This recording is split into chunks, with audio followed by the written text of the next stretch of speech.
Sveiki visi, su jumis Džiks ir šiandieną mes grįžtame su nauju video po tam tikrą laiką, bet apie tai pakalbėsime video pabaigoje, nes šiandieną, kaip ir iš video pavadinimo supratote, apžvelgsime mano naująjį kompiuterį. Tad nieko nelaukiant, pradėkime.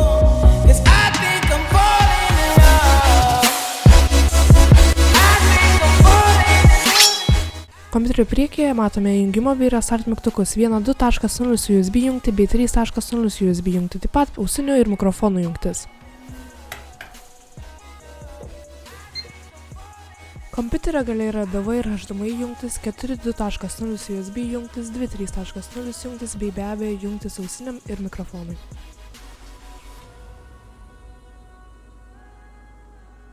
O dabar lįskime iš šio žvėriuko vidų. Šis kompiuteris turi naujausią Kaby Lake procesorių Intel Core i7 7700K bei vieną naujausią vaizdo plokščią Nvidia GTX 1078 GB. Taip pat yra 16 GB RAM, bet ateityje galvoju praplėsti iki 32 GB RAM.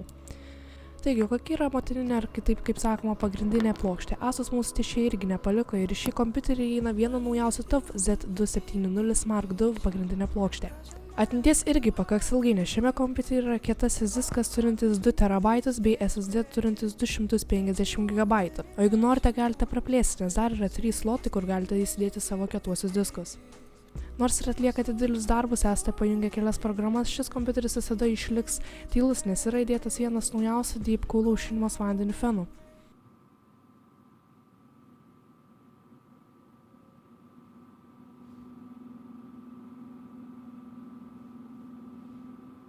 Keliaukime prie svarbiausios dalies, kurios visi manau labiausiai laukite, tai gaming testas. Išbandžiau tik 2 žaidimus, tai Minecraft ir CSGO. Norėjau irgi tą 5, bet prisiminiau, kad reikia instaliuoti, ten 60 GB, tai būtų užtrukę labai ilgai.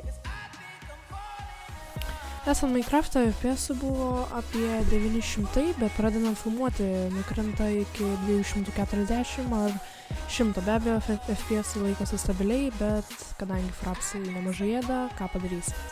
Įsijungusiaus 11 versiją Minecraft'e, kur yra Ultra Graphics ir rinkoje tikriausiai turbūt šiuo metu geriausi shaderiai, labai nustebino, laikėsi apie 160 ar 70 FPS, filmuojant be abejo, nefilmuojant buvo vėlgi apie 200 FPS, o naudojant Fraps programėlę, kad filmuot, buvo apie 60, kaip ir minėjau, 70 ir iki 100. CSGO buvo apie 300 FPS, nes kadangi daugiau nekyla CSGO, bent su kažkokia komanda jungus, tai man atrodo tikrai būtų užkilę daugiau FPS, bet buvo, kiek buvo maksas 300, bet pradėjus filmuotis Frapsas, kadangi Frapsai daug ėda, jie numažino iki 60 FPS, iki 100 FPS ir 200.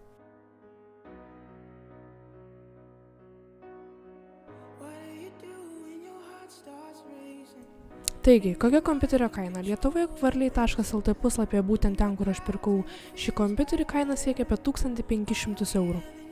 Taigi, dėkoju, kad žiūrėjote šį video, su jumis visą tą laiką buvo Žgriksė ir kaip ir minėjau, video gale šiek tiek pakalbėsim, tai taip, grįžtu atgal į YouTube'ą, buvau pasidaręs 2 savaičių pertraukėlę, buvau išvykusi, taip pat sirgau, ir kitą savaitę tiesiog sunki vis tie mokslai vėl grįžt per visų video.